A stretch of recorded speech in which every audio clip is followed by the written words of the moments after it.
I made these shelves for a friend of mine a while ago, and she's moved the telly, so now she wants another shelf putting in there. It's quite a simple job. I've got to try and match the stain, which I can't get, but I'll film it and show you it anyway. So this is 6 by 1.5. Glue it together with PU glue. Just bought a new tub. This stuff's £11.6 plus £12 VAT, so £13.30 for that. I'm going to put biscuits down here just to align the boards up. Glue them together, leave it overnight, then I'll be able to put that through the planer. Put those both through the planer. I'm going to stain them with some horrible yellow, orange, antique pine stain and put some clear lacquer on. The biscuit joint is set up for the centre of 18mm. I'm not going to alter that, so I'm only using them to line these boards up, just so that when I glue them together they're something like. So got them straight there. Just put a pencil mark every 14 inch or something. There's a bit of give in these, so, and as I get here I've got the end there, so I'll put one in the middle, one at the end, and same for these, one at the end, one there, one there, one there, and then one in the middle and one at the end. That's a bit bent, so I don't know if that'll come together very well. Might be difficult, but I've got excess. I'm cutting it off about there.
dry, that'll do. Probably too much glue, but better than not enough. And it's not hard to clean off this stuff. I'll leave them overnight. Right, the glues are dry. This glue cleans off quite easily, but if you go along like that, you've got a chance that you dig into the grain, so I go across.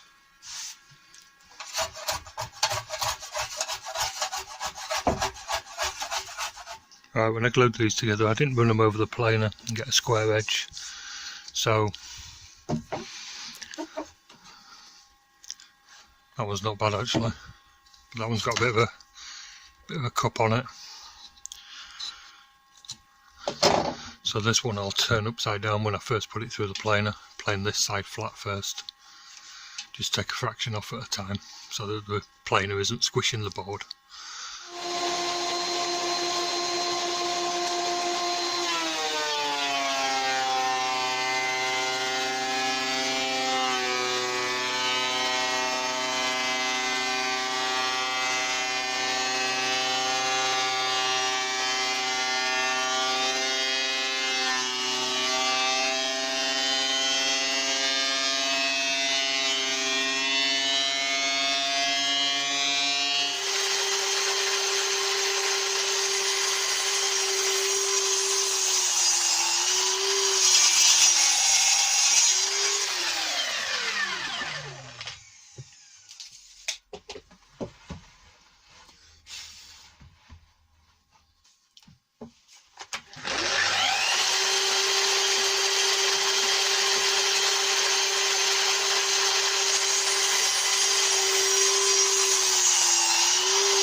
Right, there's sanded, ready, sanded down at 120.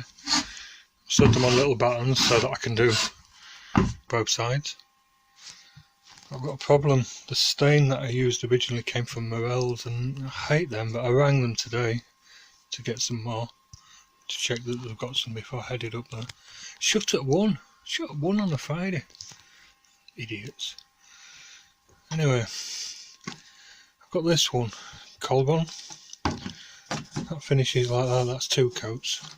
And that's close to what I had before.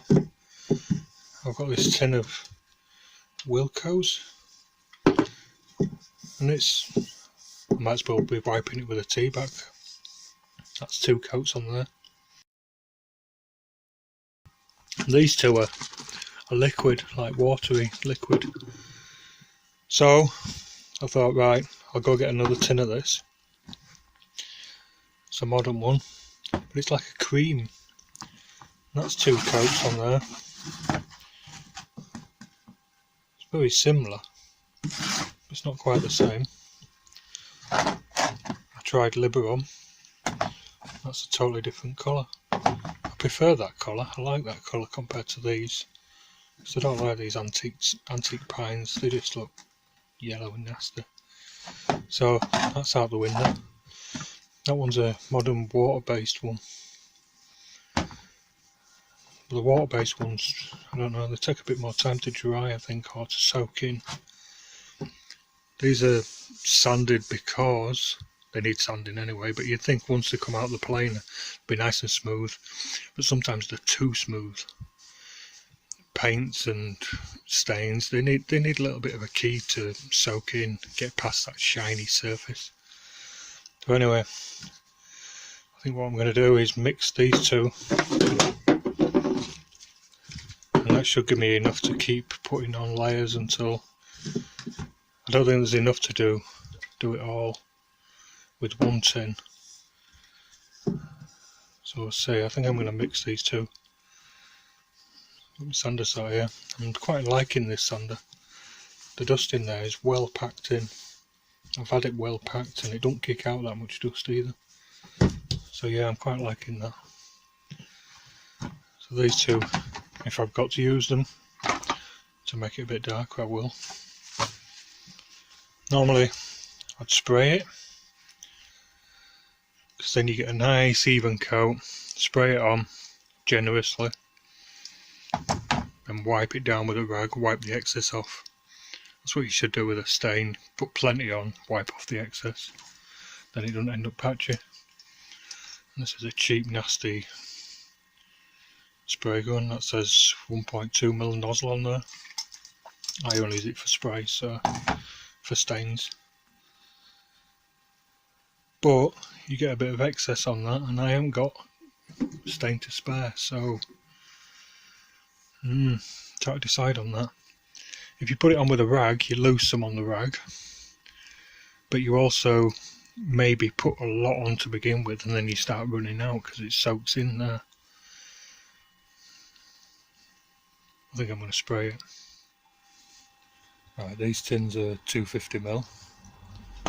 This is 500ml. So I'm going to filter them both with the 190 filter and mix them in the spray gun.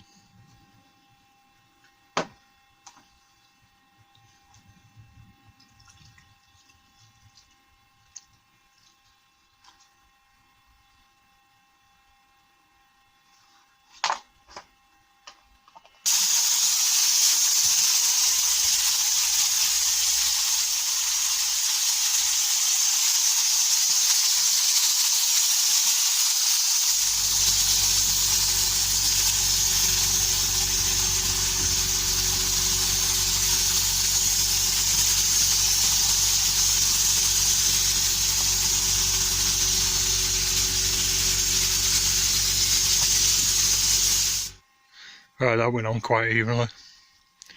It's more even than it looks on these. It's just the light catching it on the camera. But I'll leave it for 5 minutes, let it soak in. And I'll give it a wipe over with a rag with some of the stain on it. And then I'll give it another coat. And you can just about see it's just short of half a bottle left.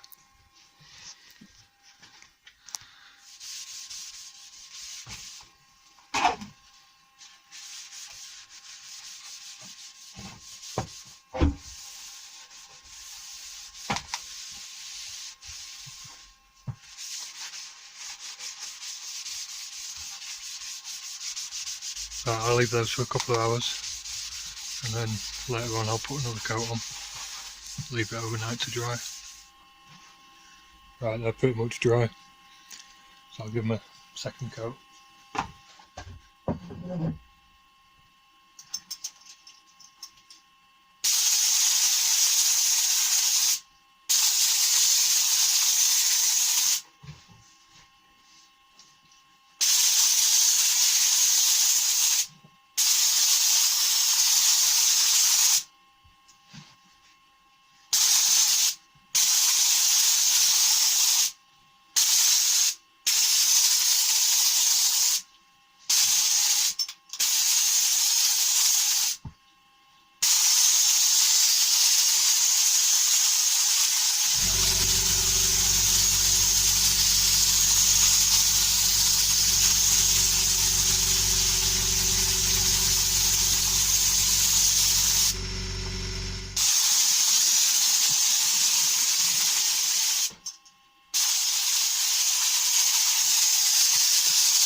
Very smooth.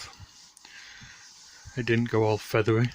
Normally when you put a first coat of something on, it makes the pine go all feathery.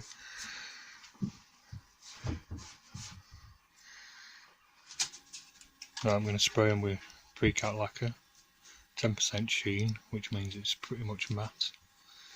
It's 1 part paint, so 1 part lacquer, so no need for mixing. It's quite thin, so I'm not going to thin it down. Just going to pour it into here just to make it easy.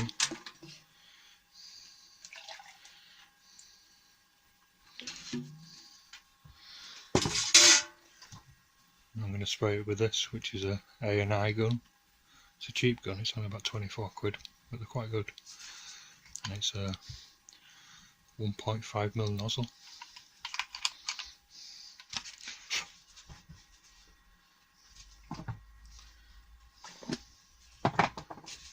So I'll filter this with the 190 filter again.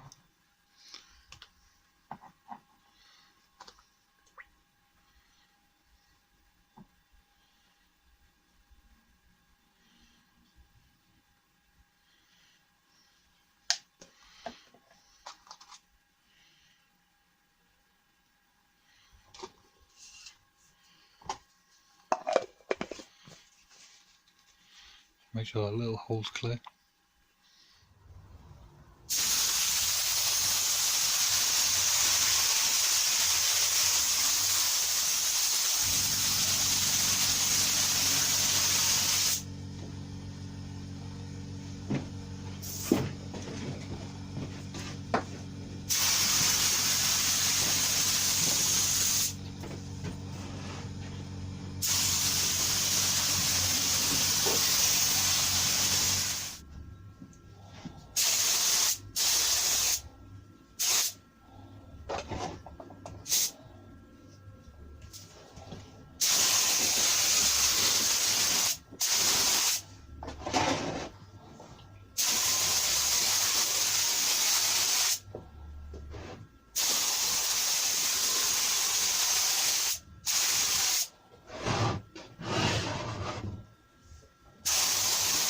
Right, that's had 2 coats.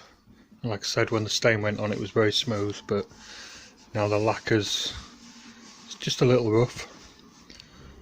So I'm going to very carefully go over with 320 paper, just remove the nibbles, and I'll give it a wipe down with a damp cloth with some of the thinners on it, just to remove the dust, and give it a couple more coats.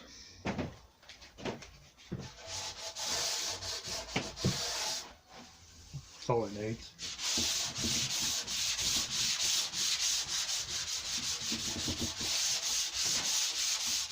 I've got here a microfiber cloth, and the thinners I'm using,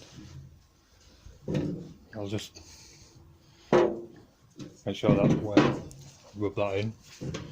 You got to be careful because this stuff will thin the lacquer down, but I just want it damp enough just to catch the dust, and I'm using the thinners because I don't want to introduce water or grease or anything. But like I said, just be careful, so you do one quick wipe.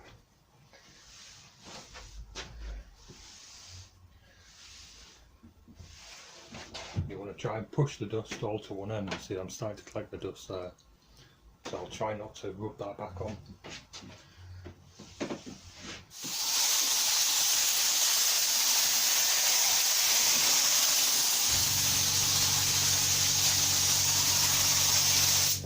That's the 3rd coat dry.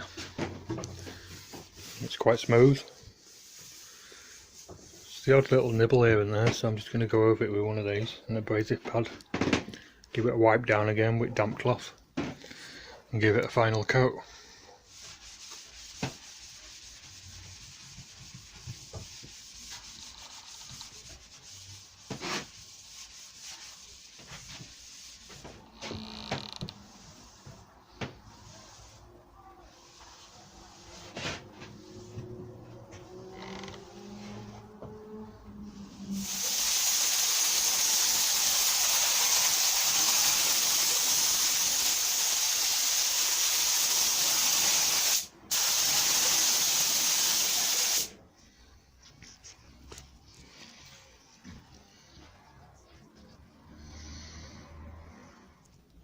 When I made these shelves, I knew that these wide boards were going to want to warp and shrink and bend, so I cut grooves in the end to support them, hold them in place.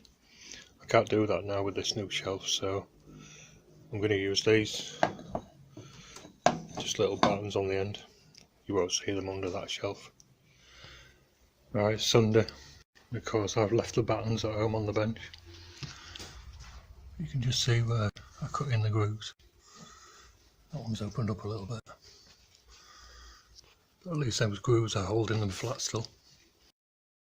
There's nothing fancy about these, I just screwed them down and up. So that's all that's going to happen with these. I'll call back, put these buttons on, because I have a list of jobs here.